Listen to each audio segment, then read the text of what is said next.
Hello everyone, welcome to challenger classes. My name is Udit Gupta. हम लोग इस प्लेलिस्ट में चैप्टर 2 जो कि एसिड बेसिस एंड सॉल्ट्स हैं उसके पीवाईक्यू डिस्कस कर रहे हैं। तो एक क्वेश्चन है हमारे सामने, the name of a salt used to remove permanent hardness of water. वो सॉल्ट जो वाटर की परमानेंट हार्ड ड्रेस को हटाता है, तो क्या है? तो इसका आंसर आपको तब मिलेगा जब आप मोर अबाउट सॉल्ट्स, आप अगर एसिड बेसिस एंड सॉल्ट्स का चैप्टर रीड कर रहे होगे तो वहां पर सबसे लास्ट सेक्शन में सॉल्ट्स के बारे में डिस्कशन किया गया है, जिसमें बहुत सारे सॉल्ट्स के बारे में बताया गया है। तो उसमें जब आप रीड करोगे तो आप ये देखोगे कि यहां पर जो सोडियम कार्बोनेट डेकाहाइड्रेट है, सोडियम कार्बोनेट डेकाहाइड्रेट है, जब जिसको कि वॉशिंग सोडा भी कहते हैं। क्या कहते हैं?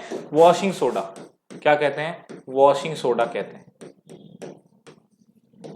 जब आप इसके यूजेस को पढ़ोगे तो इसके यूजेस में बताया गया है कि सोडियम कार्बोनेट डेकाहाइड्रेट या वॉशिंग सोडा का यूज परमानेंट हार्डनेस को रिमूव करने के लिए किया जाता है। तो मैं आपको ये क्यों समझा रहा हूं, क्योंकि जो भी मोर अबाउट सॉल्ट्स है, तो सॉल्ट्स के बारे में जहां पर बताया गया है वहां पर सॉल्ट्स की फॉर्मेशन कैसी हो रही है, किस चीज से सॉल्ट फॉर्म हो रहा है और उसके यूजेस क्या क्या हैं। ठीक है, ये सारा कुछ आप बहुत अच्छे से रीड करो, उसको समझो, एक एक लाइन को पढ़ो। ठीक है, क्योंकि उनसे भी क्वेश्चन बन सकते हैं। जैसे यहां पर ये जो क्वेश्चन है उनके यूजेस से बना हुआ है। तो यहां पर जो वॉशिंग सोडा था, वॉशिंग सोडा के यूज में ये बताया गया है कि वॉशिंग सोडा का यूज वाटर की परमानेंट हार्डनेस को हटाने के लिए किया जाता है। तो यहां पर जिस बच्चे ने अच्छे से बुक रीड करी होगी डायरेक्टली उस ऑप्शन पर आएगा, जैसे मैं आया और डायरेक्टली कहेगा option C.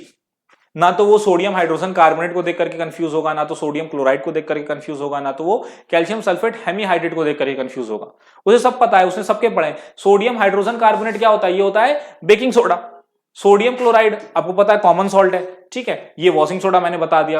Calcium sulphate hemihydrate क्या होता है? Plaster of Paris. तो यहां पर जब आप पढ़ोगे ना इनके बारे में, इनके फॉर्मेशन के बारे में, इनके यूजेस के बारे में, तो उसमें आपको दिखेगा कि वॉशिंग सोडा में ये बताया गया उसका यूज, कि इसका यूज करते हैं परमानेंट हार्डनेस को हटाने के लिए। तो हमारा कौन सा ऑप्शन करेक्ट ऑप्शन है? सी ऑप्शन करेक्ट ऑप्शन है। ठीक है, तो यहां से फिर एक कंक्लूजन यही निकल के आया कि आपको एनसीईआरटी एटलीस्ट 2 से 3 बार अच्छे से रीड करनी है। ठीक है, क्योंकि उससे डायरेक्ट क्वेश्चंस आते हैं एग्जाम्स में, जो कि अगर आपने रीडिंग करी है तो आपके लिए बहुत इजी पड़ेगा, नहीं करिए तो फिर आप वहां पर गलत करके आ सकते हो या कंफ्यूज हो जाओगे क्वेश्चन देख करके।